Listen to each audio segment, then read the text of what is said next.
Cerita dimulai dengan memperkenalkan seorang gadis bernama Akasha.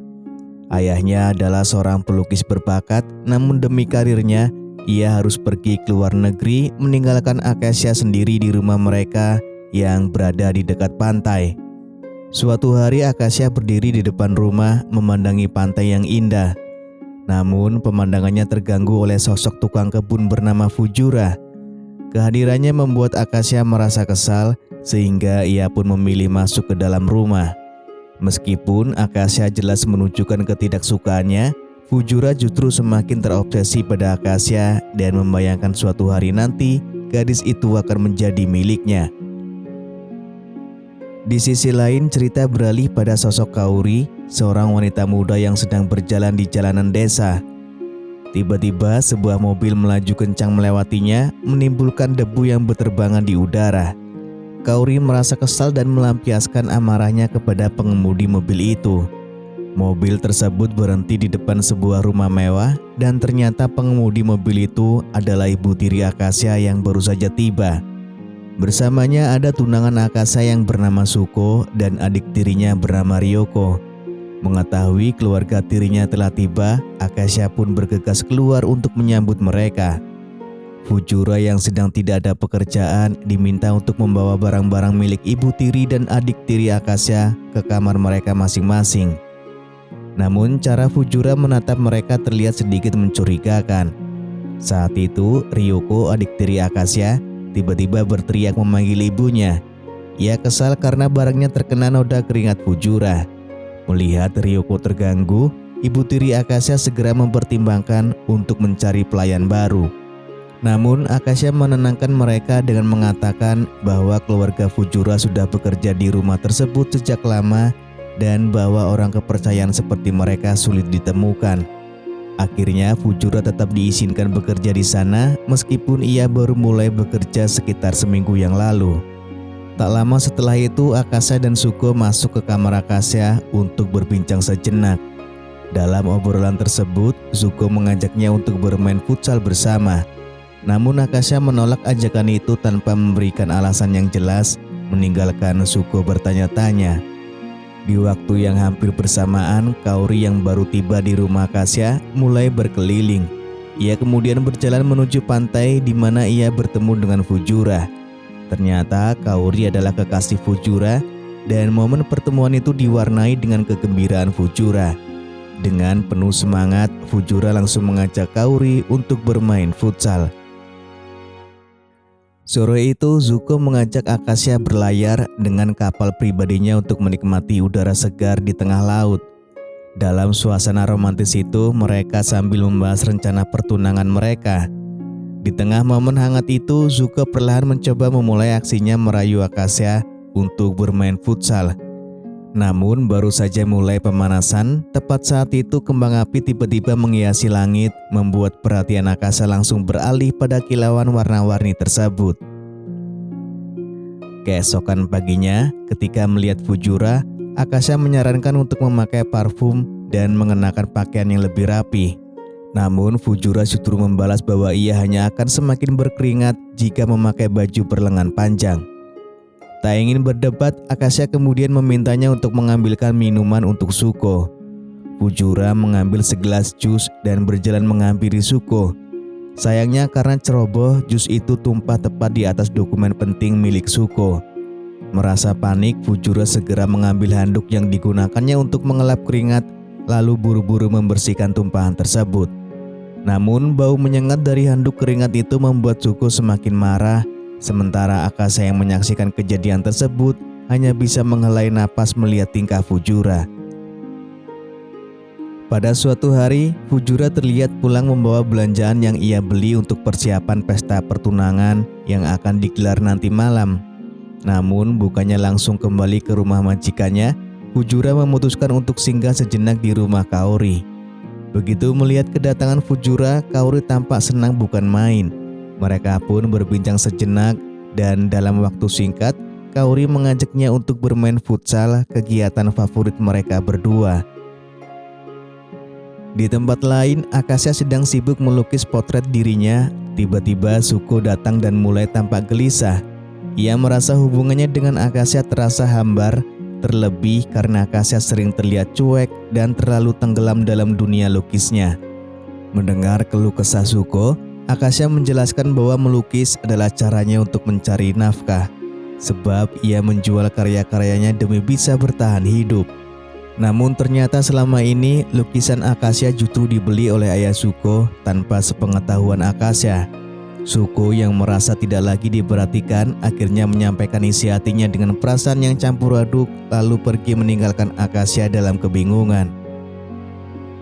Menjelang sore, Fujura terlihat sibuk menyiapkan meja untuk pesta makan malam. Ryoko, adik tiri Akasha, menghampirinya untuk berbincang dan menyarankan agar ia memakai sedikit parfum demi penampilannya. Namun rupanya Fujura tak mau mendengarkan saran tersebut dan meminta Ryoko untuk menjauh darinya. Pada malam hari pesta berlangsung meriah dengan suasana yang hangat dan hidangan minuman yang menggugah selera. Ibu tiri Akasha naik ke panggung untuk mengucapkan terima kasih kepada para tamu yang hadir dan turut merayakan acara pertunangan tersebut. Sementara itu, Ryoko terlihat mendekati Suko dan dengan manisnya memberikan segelas minuman untuknya. Suko merasa terkesan dengan perhatian Ryoko, mulai menggombalinya yang membuat Ryoko tersipu malu. Di sisi lain, Akasha menikmati suasana malam dan angin laut yang sejuk.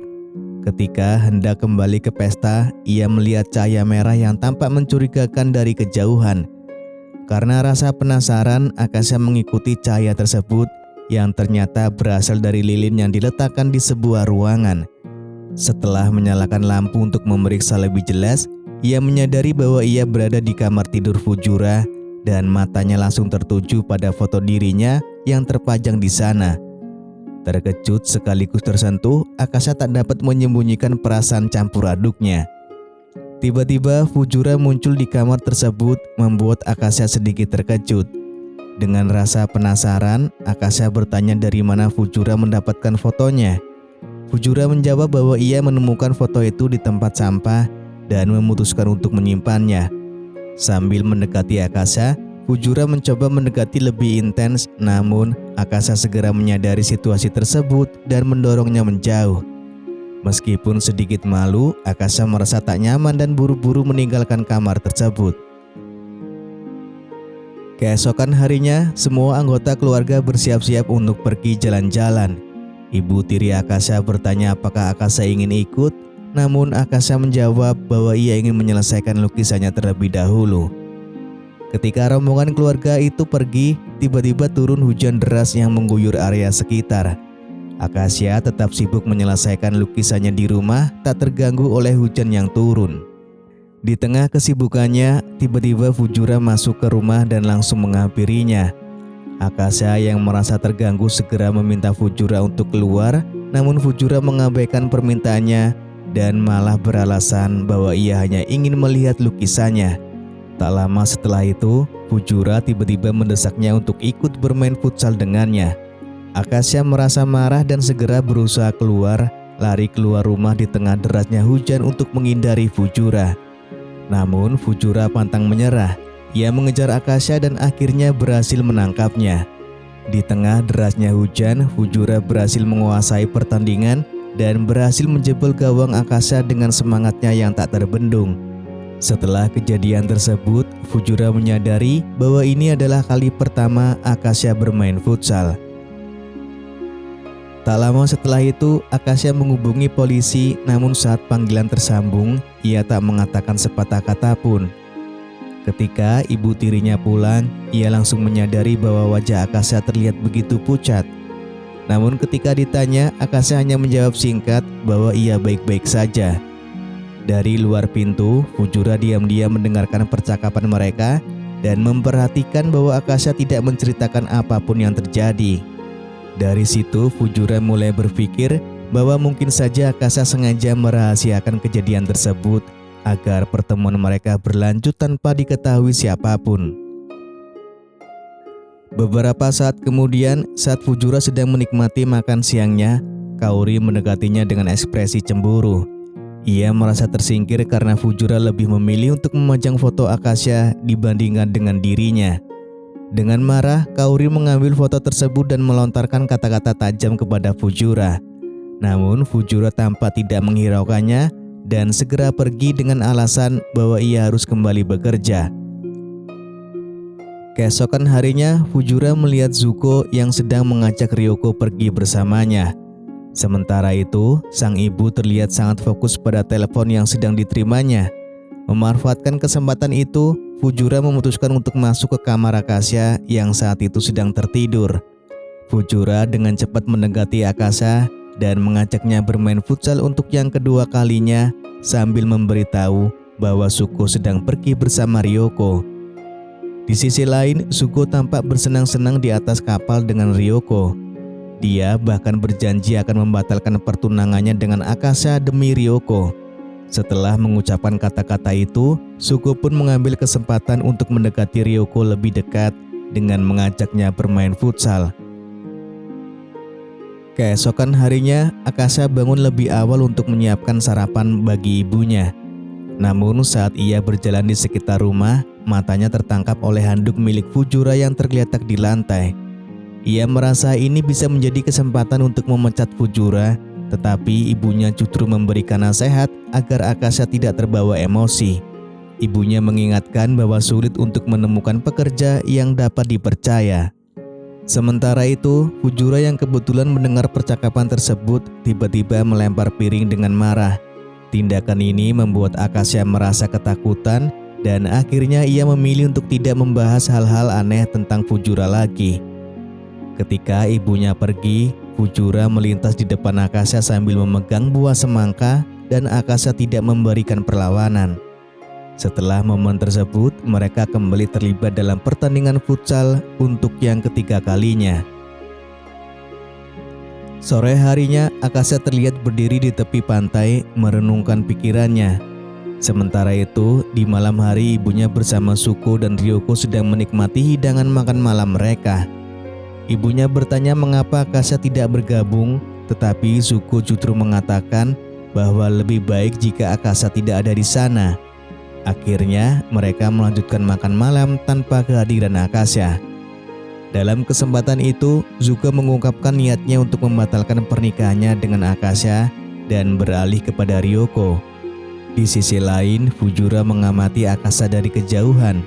Akasha telah menyadari bahwa ibunya sengaja menginap di rumah mereka untuk memisahkan dirinya dari Zuko dan menjodohkannya dengan Ryoko. Melihat semua kepalsuan ini, Akasha tidak bisa menahan tawanya. Keesokan paginya, suasana di rumah itu berubah drastis ketika mereka bertiga diusir. Saat mereka pamit undur diri, terlihat Akasha sedang menerima serangan bertubi-tubi dari Fujura. Hubungan di antara mereka berdua mulai menunjukkan tanda-tanda perubahan. Lalu film pun selesai.